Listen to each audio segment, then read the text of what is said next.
भक्तजनों, माताओं, बहनों, सादर जय श्री कृष्ण। हमारे YouTube चैनल में आप सभी का बहुत बहुत स्वागत है। मैं हूं आपके साथ आचार्य धर्मेंद्र शास्त्री। सबसे पहले आपको और आपके पूरे परिवार को पापांकुशा एकादशी की बहुत बहुत शुभकामनाएं एवं बधाइयां। भगवान श्री लक्ष्मी नारायण का भरपूर आशीर्वाद आप सभी के जीवन पर सदैव बना रहे। आप सभी सुखी रहें, स्वस्थ रहें, व्यस्त रहें और मस्त रहें। निरंतर उन्नति तथा प्रगति को आप प्राप्त करते रहें। पूरे वर्ष में 24 एकादशी आती है, लेकिन जिस साल अधिक मास आता है, पुरुषोत्तम मास आता है, उस वर्ष 26 एकादशी होती है। प्रत्येक माह में 2 बार एकादशी आती है, एक कृष्ण पक्ष की एकादशी तथा दूसरी शुक्ल पक्ष की एकादशी। इस बार आश्विन माह के शुक्ल पक्ष की जो एकादशी है उसका नाम पापांकुशा एकादशी है, जो कि 6 अक्टूबर 2022 गुरुवार के दिन रहेगी। और सभी भक्तजनों, माताओं, बहनों को 6 अक्टूबर 2022 गुरुवार के दिन ही एकादशी का व्रत रखना होगा। और जो भक्तजन, माताएं, बहनें 6 अक्टूबर 2022 गुरुवार को व्रत रखेंगे, वो इस व्रत का पारणा अगले दिन यानी 7 अक्टूबर 2022 शुक्रवार को सुबह 6:16 से लेकर के 9:16 तक कर सकते हैं। यानी व्रत खोलने का जो समय रहेगा वो 7 अक्टूबर 2022 शुक्रवार सुबह 6:16 से लेकर के 9:16 तक का समय रहेगा। वैसे पापांकुशा एकादशी तिथि प्रारंभ होने का जो समय रहेगा वो 5 अक्टूबर 2022 बुधवार को दोपहर 12 बजे से एकादशी तिथि आरंभ हो जाएगी, जो कि अगले दिन यानी 6 अक्टूबर 2022 गुरुवार को सुबह 9:40 पर एकादशी तिथि समाप्त हो जाएगी। कभी भी दशमी युक्त एकादशी का व्रत नहीं करना चाहिए। यदि दशमी के दिन एकादशी लग रही है तो ऐसी परिस्थिति में अगले दिन ही एकादशी का व्रत करना चाहिए। एकादशी में यदि 54 घटी से अधिक दशमी तिथि है तो उस दिन एकादशी का व्रत करना वर्जित माना जाता है। हमेशा द्वादशी युक्त एकादशी ही सर्वोत्तम मानी जाती है। तो इसलिए सर्वोत्तम जो एकादशी का व्रत रहेगा वो 6 अक्टूबर 2022 गुरुवार के दिन रहेगा। और सभी भक्तजनों को, चाहे वो किसी भी संप्रदाय को मानते हो, वैष्णव संप्रदाय या स्मार्त संप्रदाय या अन्य किसी भी मतांतर को मानते हैं, उन सभी को 6 अक्टूबर 2022 गुरुवार के दिन ही इस बार एकादशी का व्रत करना है। यानी इस बार एक ही एकादशी है जो कि सबके लिए सर्वोत्तम है। और व्रत का पारणा अगले दिन 7 अक्टूबर को सुबह 6:16 से लेकर के 9:16 के बीच आपको कर लेना चाहिए। दशमी तिथि के नियमों का पालन 5 अक्टूबर 2022 बुधवार को करना है। इस दिन विजयादशमी का महापर्व भी रहेगा, इसलिए इस दिन आपको कुछ बातों का विशेष ध्यान रखना होगा। दशमी तिथि के दिन लहसुन प्याज नहीं खाना चाहिए, मसूर की दाल भी इस दिन नहीं खाना चाहिए तथा इस दिन मांस मदिरा का उपयोग बिल्कुल नहीं करना चाहिए। कोई भी अभक्ष्य भक्षण वस्तु का उपयोग इस दिन नहीं करना चाहिए तथा दशमी के दिन एक समय भोजन करना चाहिए। दशमी के दिन पराये अन्न का यानी दूसरे के घर का भोजन नहीं करना चाहिए। अगर किसी परिस्थितिवश आप दूसरे के घर का भोजन करना पड़े या आवश्यक हो तो उस परिस्थिति में उसके निमित्त आप कुछ न कुछ दान पुण्य मंदिर में या ब्राह्मण को कर देवे, जिससे दूसरे के घर के अन्न का दोष आपको नहीं लगेगा। तथा दशमी तिथि के दिन ब्रह्मचर्य व्रत का पालन करना होगा और इस दिन आपको चावल का उपयोग भोजन में बिल्कुल नहीं करना है।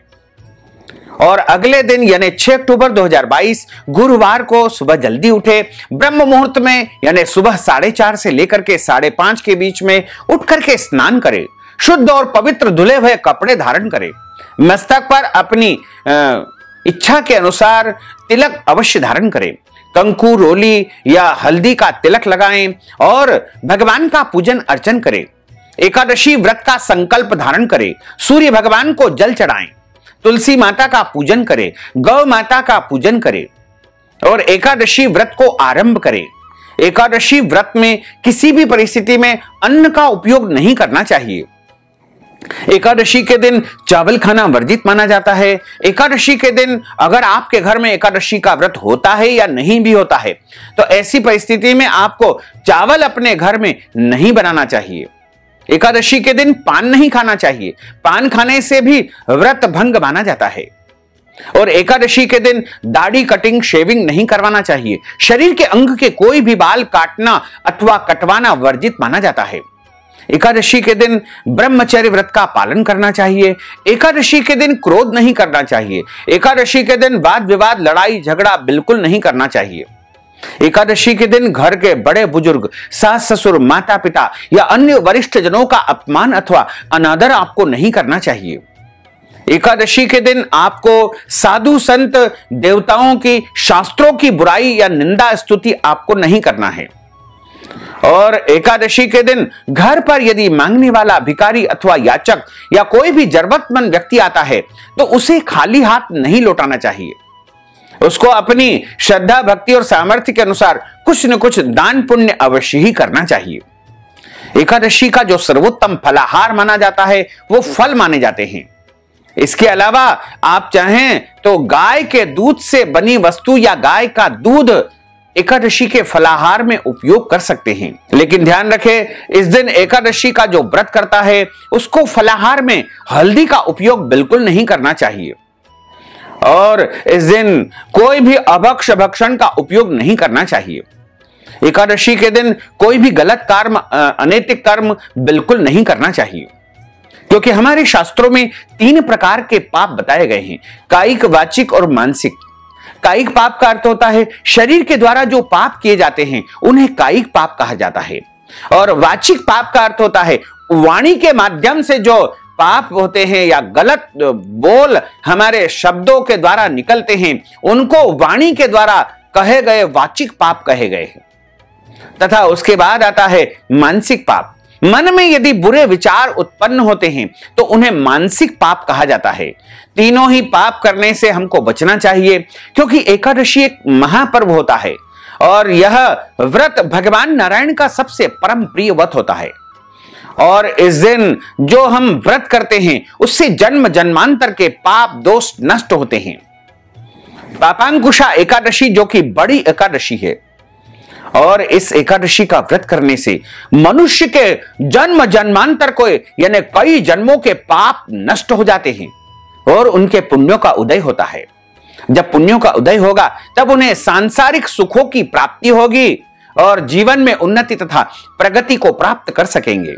अगर आपके घर में जन्म अथवा मृत्यु का सूतक यदि एकादशी के दिन है तो भी आपको व्रत तो करना चाहिए, व्रत के नियमों का भी पालन करना चाहिए। लेकिन ऐसी परिस्थिति में भगवान का स्पर्श और पूजन कार्य आपको नहीं करना चाहिए। माताएं बहनें यदि रजस्वला धर्म, मासिक धर्म पीरियड में रहती है तो भी उनको व्रत करना चाहिए। लेकिन इस परिस्थिति में, इस अवस्था में भगवान का स्पर्श करना और पूजन करना वर्जित माना जाता है। मासिक धर्म में 7 दिन तक आपको पूजन कार्य करना वर्जित माना गया है। 7वें दिन स्नान करने के बाद ही आप देवताओं को स्पर्श करें तथा पूजन कार्य कर सकते हैं। इसी तरह यदि आपके घर में सूतक है तो आप 13 दिन का सूतक मान करके, जब 13वीं होती है हम जब मंदिर जाते हैं उसके बाद से हमारा पूजन पाठ कार्य आरंभ हो जाएगा। वैसे तो वैष्णव संप्रदाय में पुष्टि मार्गी में 16 रात्रि का सूतक बताया गया है, यानी 16 रात्रि तक हमको नियमों का पालन करना चाहिए और 17वें दिन स्नान करने के बाद ही ठाकुर जी की सेवा पूजा आराधना करनी चाहिए।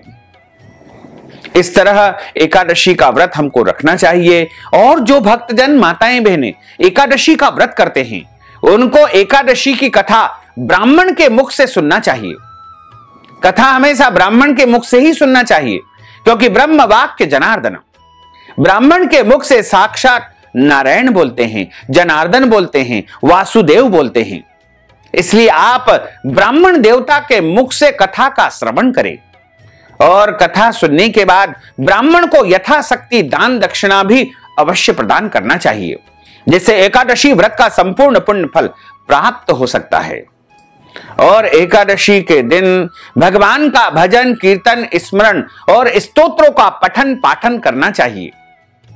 एकादशी की रात्रि में जागरण करने का विधान है। पूरी रात यदि आप नहीं जाग सकते हैं तो प्रथम प्रहर, द्वितीय प्रहर, तृतीय प्रहर, चतुर्थ प्रहर, यानी 3-3 घंटे के एक प्रहर होते हैं।